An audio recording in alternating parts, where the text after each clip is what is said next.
చదువులతో అంకెలు చెప్దాం రండి. ఒకటి ఒకటి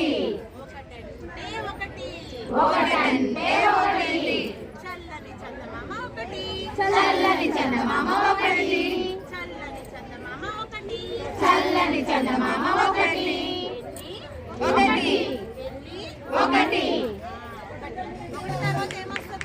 రెండు రెండు రెండు రెండంటే రెండు, రెండు రెండు రెండంటే రెండు, చిలకకు రెక్కలు రెండు, చిలకకు రెక్కలు రెండు, రెండు రెండు